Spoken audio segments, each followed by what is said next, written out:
Bismillahirrahmanirrahim.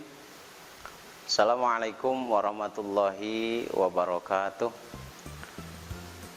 Selamat pagi semuanya, adik-adikku yang saya banggakan. Insya Allah sebelumnya pada kesempatan ini saya akan memperkenalkan diri pribadi dulu. Yang pertama dimulai dari nama, biografi, dan lain-lainnya. Nama saya atau nama Bapak ya adalah Bapak Maki Lutfillah.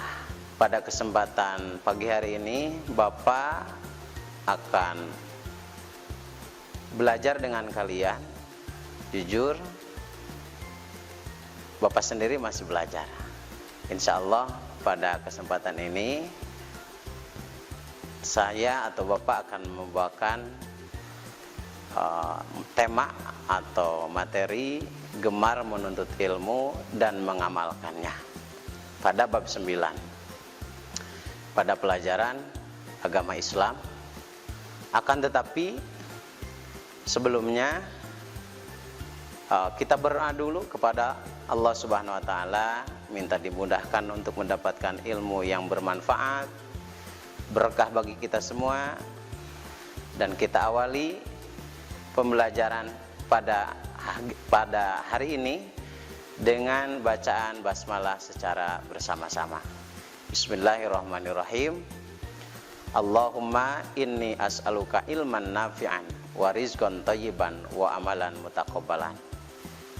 Ya Allah, sungguhnya aku memohon kepadamu, berikanlah ilmu yang bermanfaat dan luangkanlah rizki yang baik, dan terimalah amal kita semua. Amin ya Allah ya Rabbal Alamin. Itu terdapat dalam hadis riwayat Ibnu As-Sunni dan Ibnu Majah. Oke, yang pertama A. Kajian surat At-Taubah atau surat yang ke-9 ayat 122 tentang pentingnya menuntut ilmu. Baik, selanjutnya yang pertama, semangat menuntut ilmu menurut Islam. Masih semangat pada pagi ini? Insya Allah semuanya semangat kalau dalam mencari ilmu, karena harus punya kegigihan, harus punya kesemangatan, dan harus antusias dalam belajar. Oke, kita itu agama Islam. Islam memerintahkan kita untuk menuntut ilmu setinggi-tingginya. Islam juga menekankan kepada kita untuk menuntut ilmu yang menjadikan atau yang melahirkan satu kewajiban bagi pemeluk agamanya masing-masing.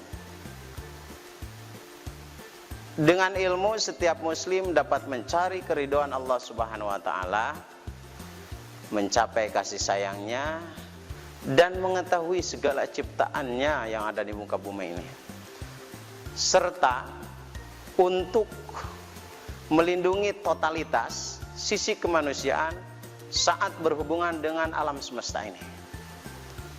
Jadi Islam itu menekankan kepada kita semua untuk mencari ilmu yang setinggi-tingginya, mencari keridhaan Allah, mencari kasih sayang Allah, dan untuk melindungi totalitas sisi kita sebagai manusia yang taat beribadah kepada Allah Subhanahu wa taala. Baiklah adik-adikku sekalian, untuk selanjutnya kita perlu mengetahui apa itu pengertian ilmu? Apa itu pengertian menuntut ilmu? Bagaimana hukumnya menuntut ilmu? Apa hikmahnya menuntut ilmu? Apa manfaatnya? Dan bagaimana cara merealisasikannya dalam kehidupan sehari-hari kita? Oke, yang pertama kita akan membahas dulu apa itu ilmu. Ilmu secara istilah adalah sesuatu yang dengannya akan tersingkap segala hakikat secara sempurna. Sedangkan pengertian menuntut ilmu adalah usaha yang dilakukan seseorang untuk mengubah tingkah laku ke arah yang lebih baik, ke arah yang baik, yang tadinya tidak baik. Karena pada dasarnya ilmu menunjukkan pada jalan kebenaran. Ilmu menunjukkan pada jalan kebenaran dan menghilangkan segala kebodohan, serta dapat membedakan mana yang hak dan mana yang batil. Atau ada pengertian ilmu, al ilmu nurun fil qalbi allati yufarriqu bainal haqqi wal batil. Ilmu itu adalah cahaya. Cahaya fil qalbi, di dalam hati. Allati yufarriqu, yang dapat membedakan bainal haqqi, mana yang benar dan mana yang salah. Maka bisa disimpulkan oleh kita bahwa agama Islam adalah agama yang sangat mengagungkan, yang sangat mengagungkan keilmuan. Karena segala ajaran Islam didasarkan pada ilmunya. Misalnya, sebelum mendirikan sholat, kita harus terlebih dahulu mengetahui ilmu sholatnya. Harus tahu bagaimana rukun sholat, ada berapa rukun sholat, ada berapa syarat sholat, apa saja sunnah sholat, dan bagaimana kaifiat dalam melakukan sholat. Begitu pula dalam ibadah-ibadah yang lainnya, tetap memerlukan keilmuannya. Karena seseorang beramal tanpa ilmu akan ditolak oleh Allah Subhanahu wa taala. Dalam syair dikatakan wa kullu man bi ghairi ilmi ya'malu amaluhu mardudatun la tuqbalu. Siapa orang yang beramal tanpa ilmunya, maka amalnya tersebut mardudatun, ditolak, la tuqbalu, dan tidak diterima. Mengapa? Karena ada hadis juga yang mengatakan satu saat mencari ilmu lebih baik daripada satu hari beribadah. Maka sangatlah luar biasa keutamaan dalam mencari ilmu. Jadi ilmu secara istilah tadi sesuatu yang dengannya akan tersingkap segala hakikat secara sempurna. Sementara pengertian menuntut ilmu adalah seseorang untuk mengubah tingkah laku ke arah yang lebih baik. Karena pada dasarnya ilmu itu menunjukkan kepada seseorang dari jalan yang tidak baik menjadi jalan yang baik. Baiklah adik-adikku sekalian yang Bapak banggakan, selanjutnya melalui ilmu seseorang akan menjadi tahu. Seseorang akan menjadi tahu dan faham apa yang sebelumnya belum diketahui dan dipahami. Dan ilmu pula yang dapat diterimanya amal kita, seperti tadi yang dikatakan dalam syair tadi. Oke. Selanjutnya yang kedua yang akan dibahas adalah bacaan, yakni tadi yang terdapat dalam Al-Quran surat ke-9 ayat 122 tadi. A'udzubillahi minasyaitonirrajim. Bismillahirrahmanirrahim. Wa ma kanal mu'minu liyanfiru kaffah. Falaula nafara min kulli firqah minhum ta'ifatun liyatafaqahu fid-din wa liyundiru qaumahum idza raja'u ilaihim la'allahum yahzurun. Artinya, tidak sepatutnya bagimu mukminin pergi semuanya. Pergi kemana? Ke medan perang maksudnya. Mengapa tidak pergi dari tiap-tiap golongan? Di antara mereka beberapa orang untuk memperdalam pengetahuan mereka tentang agama dan memberi peringatan kepada kaumnya apabila mereka telah kembali kepadanya, supaya mereka itu dapat menjaga dirinya.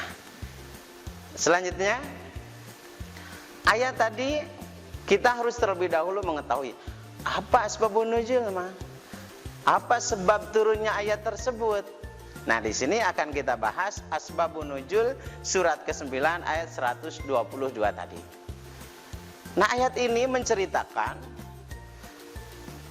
pahala yang lebih besar dan gencarnya ajakan untuk melakukan berjihad di jalan Allah, dan juga termasuk ancaman bagi mereka yang enggan melakukannya kecuali memiliki alasan-alasan yang memang dibenarkan oleh syariah. Juga ayat ini mendorong umat Islam untuk maju ke depan. Maksudnya maju ke depan itu berperang. Seakan-akan tidak ada lagi yang lebih penting kecuali jihad. Akan tetapi semua kejadian ini tidaklah sepenuhnya dikehendaki dan dilaksanakan. Kenapa? Karena masih banyak hal yang lain atau aspek yang lain yang harus dilakukan oleh orang-orang muslim. Menurut riwayat lain, ada suatu cerita di saat Rasulullah junjungan kita Muhammad SAW pulang dari peperangan. Setelah tiba di Madinah, beliau mengutus beberapa golongan untuk pergi ke beberapa daerah. Ternyata banyak orang yang ingin ikut terlibat, sehingga jika tidak diperbolehkan maka akan terjadi kekacauan. Kenapa? Karena banyak tugas dan peran yang lain yang akan terabaikan. Jadi tidak semuanya harus pergi kemana? Ke jihad. Termasuk kita. Kita itu tidak usah ke Israel. Akan tetapi cukup kita itu yang mampu kita. Apa yang mampu kita? Menuntut ilmu. Baiklah, selanjutnya adik-adikku yang saya banggakan. Kemudian surat 9 tadi ayat 122.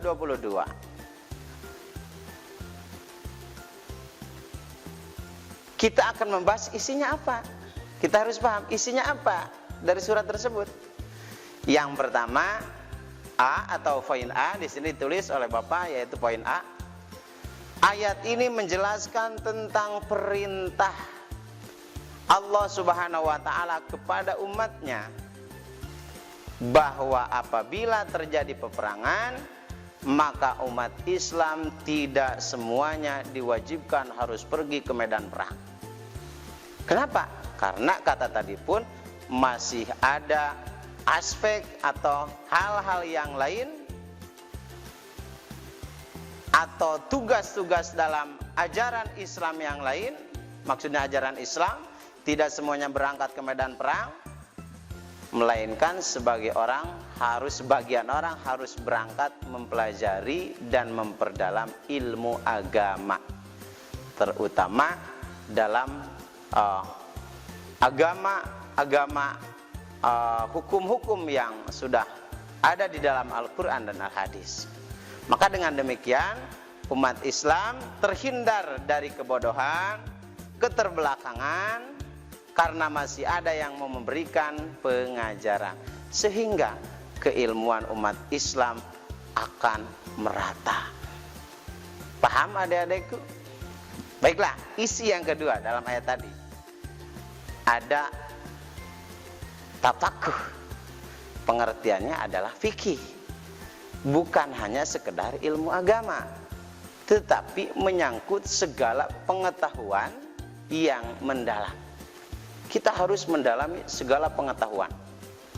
Kemudian isi yang ketiga yaitu ada makna ta'ifah. Bukan hanya 1-2 orang yang menjadikan pakar atau ahli di bidangnya. Apa jadinya apabila di Indonesia terjadi seperti ini? Contoh konkretnya di Indonesia, sumber daya alam tidak bisa memberikan kesejahteraan pada masyarakatnya. Mengapa? Karena keterbatasan sumber daya manusia yang sangat lemah, yang tipis, letoy, dan diakibatkan karena sumber daya manusia lemah, maka di Indonesia tidak terlahir ahli-ahli dan yang profesional. Itu maksudnya. Jadi kalau di Indonesia terjadi semuanya berangkat kemana? Ke medan perang, maka apa yang akan terjadi? Berarti akan tidak meratanya kemampuan atau ahli-ahli atau profesional dalam keilmuan. Makanya tidak semuanya harus berangkat gitu. Kemudian yang keempat, isi daripada surat yang ke-9 ayat yang ke-122 itu isinya adalah mencari ilmu dan menuntut ilmu itu merupakan sebagian dari jihad. Man salaka torikon ilman fihi, barang siapa yang berjalan untuk mencari ilmu, maka itu adalah bagian daripada jihad. Jadi jihad itu bukan hanya kemana, ke Israel atau ke negara-negara yang lain. Justru kita juga harus melakukan jihad dengan cara menuntut ilmu. Baiklah adik-adikku yang Bapak banggakan. Kemudian tadi A adalah kajian tentang surah 9 ayat 122. Nah sekarang di bagian B ada kajian hadis tentang pentingnya menuntut ilmu. Qala Rasulullah SAW yaqulu man salaka tariqan yatlubu fihi ilman salakallahu bihi tariqan fi turukil jannah wa innal malaikata la tadau ajnihatiha ridon li talibil ilmi wa innal alima liyastaghfiru lahu man fis samawati wa man fil ar wal hitanu fi jawfil ma wa inna fadlal alimi alal abidi kafadlil qamari lailatal badri ala sairil kawakibi wa innal ulama warasatul anbiya wa innal anbiya lam yurisu dinaran wala zirhaman war rasul ilma faman akhadahu akhada bihadin wafirin rawahu Abu Dawud. Itu adalah hadis betapa pentingnya menuntut ilmu. Kenapa penting menuntut ilmu? Karena banyak keunggulannya. Orang yang berilmu dengan orang yang tidak berilmu jauh berbeda. Kul hal yastawil ladina ya'lamuna wal ladina la ya'lamun. Kata Allah dalam Al-Quran, apakah sama orang yang berilmu dengan orang yang tidak berilmu? Jelas tidak. Orang yang berilmu itu punya wibawa yang tinggi, kemudian punya harisma yang bagus, kemudian akan mendapatkan pahala seperti orang yang berjihad dan lain-lainnya masih banyak. Rasulullah SAW bersabda, ini hadis kata Abu Darda, aku mendengar Rasulullah bersabda, barang siapa meniti jalan untuk menuntut ilmu, maka Allah akan memudahkan baginya ke jalan surganya Allah. Semuanya pasti mau masuk ke surga ya. Sungguh para malaikat akan merendahkan sayapnya sebagai tanda kerelaan dan keridhaan kepada penuntut ilmu. Makanya orang yang menuntut ilmu, segala sesuatu yang terterangi oleh cahaya, maka dia akan ikut mendoakan, termasuk ikan-ikan yang ada di mana? Di laut. Dalam hadis dinyatakan seperti itu. Baiklah, selanjutnya adik-adikku sekalian, sekarang kita akan membahas isi kandungan hadis yang tadi.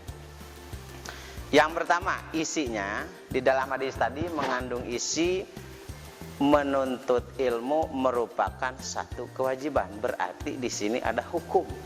Jadi hukum mencari ilmu itu adalah wajib bagi seorang muslim laki-laki dan muslimat perempuan. Tidak ada batasnya, tidak ada kurun waktunya. Selama kita masih dikandung hayat, masih dikandung badan, Selama kita masih ada di muka bumi ini, kewajiban menuntut ilmu sepanjang masa. Tidak ada kata, oh ini karena sudah nikah, oh ini karena sudah mencari uang, mencari nafkah, usaha dan lain sebagainya. Tetap mencari ilmu itu adalah hukumnya wajib. Thalabul ilmi faridatun ala kulli muslimin wal muslimat. Mencari ilmu itu adalah wajib bagi muslim laki-laki dan muslim perempuan. Bahkan di dalam mencari ilmu tidak ada batasannya. Minal mahdi ilal lahdi. Dari mulai kita dilahirkan dari perut ibu kita sampai kita dikubur di liang lahat, baru itu akhirnya mencari ilmu. Maka Allah Subhanahu wa taala memberikan jaminan bagi orang yang menuntut ilmu, yakni akan dimudahkan jalannya menuju surganya Allah Subhanahu wa taala. Dan kita sebagai orang berilmu itu tidak hanya sekedar paham, tidak hanya sekedar mengerti, tetapi kita juga harus mau mengamalkannya kepada orang lain, membawa orang lain dari jalan yang tidak mulia menjadi pada jalan yang sangat mulia, menjadi bagian dari kita sebagai orang yang suka mencari ilmu. Karena ilmu itu harus diamalkan. Ada peribahasa, ilmu tak berbuah itu ada pepatah ini, al ilmu bila amal itu kasajari bila samar. Ilmu tanpa diamalkan itu bagaikan pohon yang tidak berbuah, artinya tidak banyak bermanfaatnya, bahkan tidak bermanfaat sama sekali, tidak bermanfaat. Makanya ilmu itu harus diamalkan. Kalau kita sudah tahu, kita amalkan. Orang yang tidak mengamalkan ilmu takut dilaknat sama Allah. Man katamal ilma fa'alaihi la'natullah. Barang siapa yang menyembunyikan ilmunya, maka akan dilaknat oleh Allah Subhanahu wa taala. Baiklah adik-adikku sekalian, yang kedua isi kandungan hadis tadi, para malaikat akan sangat senang, akan sangat merasa gembira, bahkan sampai mau menaruh sayapnya apabila melihat orang-orang yang gigih dalam mencari ilmu, dalam menuntut ilmu pengetahuan. Maaf yang tadi adik-adikku sekalian, perlu digarisbawahi, hukum mencari ilmu itu wajib. Yang mana? Wajib itu terbagi dua, ada yang ain, ada yang kifayah. Yang ain itu yaitu ilmu-ilmu agama Islam. Di luar itu adalah fardu kifayah. Contoh ilmu matematika atau bahasa Inggris. Tidak semuanya bisa pun juga itu tidak akan jadi satu pertanggungjawaban bagi kita. Tetapi kalau ilmu agama, ilmu tentang sholat, bagaimana tentang zakat, bagaimana tentang puasa, haji, kemudian kita tidak tahu, maka kita akan ikut berdosa. Kemudian yang ketiga, isi daripada kandungan hadis yang tadi, seluruh makhluk yang ada di bumi ini, yang ada di bawah langit, akan memohonkan ampunan dan doa. Ampunan dan doa ini dikhususkan bagi orang-orang yang sedang menuntut ilmu dengan gigih, dengan giat. Itu jadi isi kandungan hadis yang tadi. Kemudian yang keempat, kal qamari fi lailatil badri, artinya ibarat bulan purnama pada tanggal 14. Perumpamaan atau perbandingan seseorang alim, orang yang berilmu dengan orang yang tidak berilmu itu jauh berbeda. Sebagaimana tadi telah saya bacakan dalam surat An-Nahlu kalau tidak salah itu. Fas'alu ahla zikri in kuntum la ta'lamun. Kalian itu harus bertanya kepada orang-orang yang ahli zikir, artinya kepada ahli ilmu. Kemudian kul hal yastawil ladina ya'lamuna wal ladina la ya'lamun. Apakah sama orang yang berilmu dan orang yang tidak berilmu? Jelas tidak sama. Nah, kemudian yang kelima, Yang kelima, isi daripada kandungan hadis tadi, orang yang berilmu atau orang yang sedang mencari ilmu, para ulama itu merupakan pewaris para nabi. Dan sebaik-baik warisan itu adalah ilmu, bukan dinar, bukan dirham, bukan harta kekayaan, tapi sebaik-baik warisan adalah ilmu. Baiklah adik-adikku sekalian, selanjutnya kita setelah menuntut ilmu, kemudian kita mendapatkannya, kemudian kita amalkan. Nah, bagaimana orang yang mengamalkan? Bagaimana sikap orang yang mengamalkan dan yang menuntut ilmu? Itu ada sikapnya. Bukan menuntut ilmu bukan hanya di pesantren, bukan hanya di sekolah, tapi di lain tempat pun juga boleh. Ada itu. Bagaimana sikap orang yang gemar menuntut ilmu? Yang mencerminkan dalam Quran surat At-Taubah tadi ayat 122 dan hadis tadi yang terkait tentang gemar menuntut ilmu. Yang pertama berarti tunjukkan bahwa kita itu adalah memiliki motivasi untuk menuntut ilmu sepanjang hidup. Mengapa? Karena mencari dan menuntut ilmu itu merupakan bagian daripada jihad tadi pun juga, bagian daripada jihad fisabilillah.